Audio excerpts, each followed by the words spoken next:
too, but hopefully I'm on the camera and it's not too crooked. Anyway, I just realized that the weekend has flown by and I have not made an update, a pregnancy vlog for 2 weeks again. I have a feeling this is going to end up becoming a habit and I'm going to make updates, pregnancy vlogs every 2 weeks now. That might be okay because I guess there's really not a whole lot to report on each week. This week, today, as of today, I am 12 weeks pregnant, which is very exciting because the end of the 12th week also marks the end of the first trimester. Depending on who you ask, I guess there's a slight discrepancy. If you go by some sources, they'll say that you start your second trimester at the end of your 12th week. So starting week 13 is the third trimester. Why do I keep saying third? Starting week 13 is the beginning of the second trimester, and then other sources will say that you're not actually in the second trimester until you've completed the 13th week. I'm considering I finished 12 weeks, which is, 3 months, right? So it's 3, 6, 9 months. That's a third of the way through. So I'm considering Monday, the first day of my second trimester. I'm very excited. As you can tell, I sound really congested. I had the pleasure of coming down with the flu. For the last week and a half, I've been really sick. My toddler got it first. It was frightening because Roswell does not get sick very often at all. And when he does, it's a really mild cold. And he's probably only been sick less than a handful of times since he was born. But he got a really high fever. He was acting like he was in physical pain. He had this terrible cough that left him gasping for air. And I think it was about 2 weeks ago on a Sunday night, late at night, I was ready to take him to the emergency room because it was just really scary. And we decided to give him some Tylenol and sort of wait it out. And it ended up at least taking the fever away and he could sleep. So we took him to the doctor the next day and they said most likely it was the flu. I did not have my flu shot this year. I know that's a huge no-no for pregnant women. You really are supposed to get the flu shot. I don't know why. I got one last year. I got one when I was pregnant with Ross. I put it off long enough that I thought it was late enough in the season that I could do without it, and boy was I wrong. It's been a really hard week. So on top of my evening sickness that I get with the pregnancy, I was also had the flu, and it wasn't a stomach virus. It was more of a cold on steroids. It was so bad. So I still am dealing with that a little bit. On other note, more pregnancy related, I did have my midwife appointment this weekend on Saturday. I had rescheduled it. It was Wednesday, and then I was sick, so I obviously didn't want to go in and see them. So we went on Saturday, which worked out better anyway because my husband could go and be with my son and everything. So I love my midwives for the fact that they are so flexible. I called them up kind of last minute. I said, look, I'm sick. My toddler has the flu. Is it possible to reschedule? And what do you have available? And they said, no problem. How about Saturday? If you're not feeling well by then we can still push it back. So we went in on Saturday. It wasn't too exciting. I honestly did bring my camera with me because I intended to film some of it. But it was basically the first appointment that the first prenatal appointment that I've had with them. And so most of it was going over my health history. I had all of my labs done. So they were looking over the paperwork for all my blood work. And I actually did come up slightly, very, very slightly anemic, which is kind of a surprise to me because even throughout my pregnancy with Ross, I wasn't low on iron at all. So I still, in the back of my mind, have this weird thought that I'm having twins. I don't think I am, but I always worry about it. Twins do run in our family. Every time I get pregnant, I think that I'm having twins, so I don't know what that is, but this little bit of anemia, again, has me kind of thinking, maybe if there's 2 babies in there, they're leaching more of my vitamins and minerals than normal, so that could be why I'm anemic. I don't know. Anyway, everything else, all my labs look good. The most awesome piece of information was that my pap came up normal. I did have, for those of you who have followed my previous pregnancy after gastric bypass, I had an abnormal pap last before I was pregnant with Ross. And then as a result of that, after having him, we put off treatment to remove part of my cervix to get rid of the abnormal cells, precancerous cells, whatever you want to call them. So I had that done last year, and I went in for the follow-up, and she did another pap, and everything's clear, everything's good. So chances of that reoccurring or coming back are basically 0 now. So that is awesome.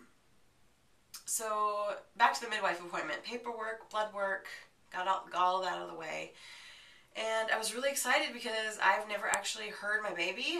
I am 12 weeks pregnant. I have not had a single ultrasound. I haven't had anyone even put a Doppler to my belly yet. And it's in so much contrast to my last pregnancy because he was the first one I've had after gastric bypass. My doctor wanted to follow really closely his growth and make sure that he was gaining the weight that he needed to gain because, you know, they weren't sure, honestly, how my body would deal with the pregnancy since it was my first one after having weight loss surgery. Now, this being my second one, we're not worried about growth at all. So we're not doing all those ultrasounds, and we're just keeping it simple. I want to do things naturally. I don't need a lot of intervention. I do, however, I will be taking progesterone injections, which if you are having questions about giving yourself progesterone shots, or if you want to know what they are, I do have a video from my last pregnancy vlog. If you want to scroll back, it's called Progesterone in Oil Injections, I think it is. And anyway, it shows how I inject myself and what they're for and all that stuff. So you can look back at that if you want. I won't be making another video showing how to give yourself a shot. It's not fun. Frankly, I wish I didn't have to do it, but I will do whatever I have to do for the health of my little baby in there. And we'll probably start those again at around, I'm guessing, 18 weeks. And basically what the progesterone does is it just keeps my cervix from shortening and dilating. It keeps the uterus quiet. It keeps everything harmonious and happy. It's a hormone. It's a naturally occurring hormone in the female's body. And to give me a little bump in that hormone is going to keep everything quiet in my uterus. I tend to have early contractions, and because of my shortened cervix, it shortens too soon and I go into preterm labor. So that is my issue with pregnancy, and birth is not a problem. The home birth will not be a problem. It's just getting me there. So that's what the midwives are helping out with. This is why I also still have my OB on board, and why I'm going to be doing kind of tandem care between the two of them, primarily with the midwives, but the OB is going to prescribe the progesterone, and if I need any care, if anything happens to come up that is an issue, then I can obviously be transferred over to regular medical hospital care. So I won't put my baby in jeopardy, for those of you who are worried about that. Sorry. Ugh, lots of gas today. It's a pregnancy thing. It's one of the not so glamorous parts, although I don't know if there is anything glamorous about pregnancy, but anyway, nonetheless. So the most exciting part of my appointment was when I got to lay down and they put the Doppler on my belly. And she told me when she did this, she's like, okay, you're 12 weeks along, but your baby is still really small. And midwives don't have like the most up-to-date, really fancy equipment. So they're just using like a basic Doppler to listen to the heartbeat. And she said, if I can't find it, don't panic, because, you know, we're not worried at this point. Your uterus is growing. Everything's good. I've actually been feeling movement consistently for the last 3 or 4 days. I thought I felt some a week ago, but it was so early. I didn't want to talk about it because people would think I was crazy. But so she put the Doppler on my belly, and first she said, do you have any maybe hunch where the baby might be in your uterus, like on which side? I'm like, oh yeah, he's right here. He's on the left-hand side, down right here. I can put my finger. I know exactly where the baby is. I call him a he because at this point, I am assuming it's a boy. I have boys. I don't know. Could be a girl, but I'm calling it a he. So I pointed it out. She's like, okay, that's pretty cool. That's amazing that you know where your baby is. So she put the Doppler there, and immediately you could hear the baby like kicking around and squirming around. There was all kinds of action going on. And the cool thing is that I could actually feel it as it was bumping up against the Doppler. I could feel the movement. And so it confirmed for me that that's what I've been feeling. Even though I'm only 12 weeks, I am definitely feeling fetal movement. It's not strong. They're not kicks and jabs. It's more like a goldfish kind of swimming around down there. And it's always in the same spot. So it's pretty unmistakable. However, the baby would not be still. She could not get a heartbeat. So if we hadn't heard all the movement and the kicking and squirming and all the racket going on in my belly, I might be inclined to be a little bit worried, but she said, well, obviously, if you have this active of a little bugger in there, he's got a heartbeat. So, we're not going to worry at this point. We just couldn't get the right angle. He's tiny. I think he was kind of sliding in and out from underneath my pelvic bone. And I don't know what it was, but we heard a couple blips of a heartbeat, but not long enough to get like a actual beats per minute or anything like that. It was just fine. I'm pretty laid back.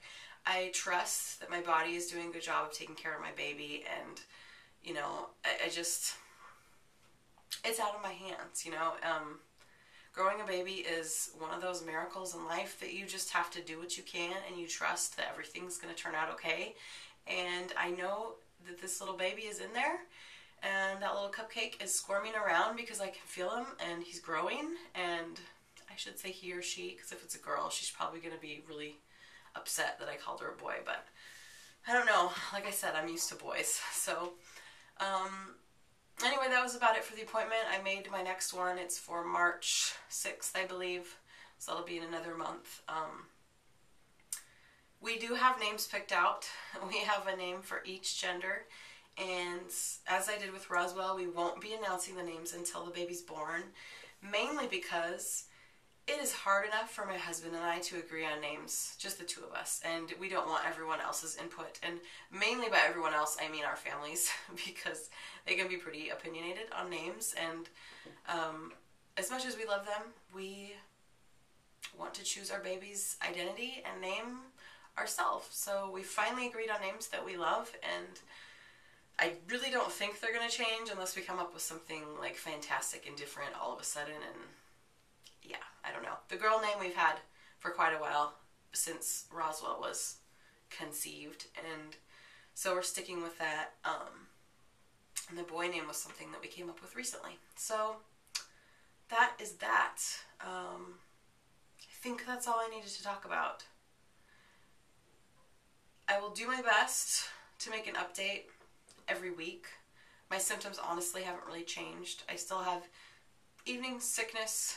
Not terrible. I think it is honestly easing up a little bit, but it's hard to say because I've been sick with the flu for the last week and a half, so I think it was sort of distracting me from my morning/evening sickness. But other than that, I think I'm starting to feel a little better. And now that I am launching into my second trimester, things should be looking up, so I'm very excited. Very, very excited about that. So I guess that's all. And I will try to update you guys again soon, and hopefully my next midwife appointment I will actually be able to videotape a little bit for you and have some more exciting questions to ask them, because they really are a knowledgeable group of ladies. There's 3 of them, and they're at every appointment, and so I just get like all of this knowledge and support, and they give you a hug at the end of the prenatal visit. I get there and she's got like hot peppermint tea for me, so I get to sip on this mug of peppermint tea, which is great because my throat has still been really scratchy since I've been sick. And anyway, I love them, and I have never been happier with my decision to go with Care through Nest Midwifery of Portland. If you're looking for prenatal care and you're in the Portland area and you would like to do home birth, definitely look them up. I highly recommend them. Alright guys, so I hope all of you are well and making healthy choices, and thank you for your messages and everything that you guys do. I really appreciate it that you're still here and still with me and still watching. So I will talk to you guys next week for week 13. Bye.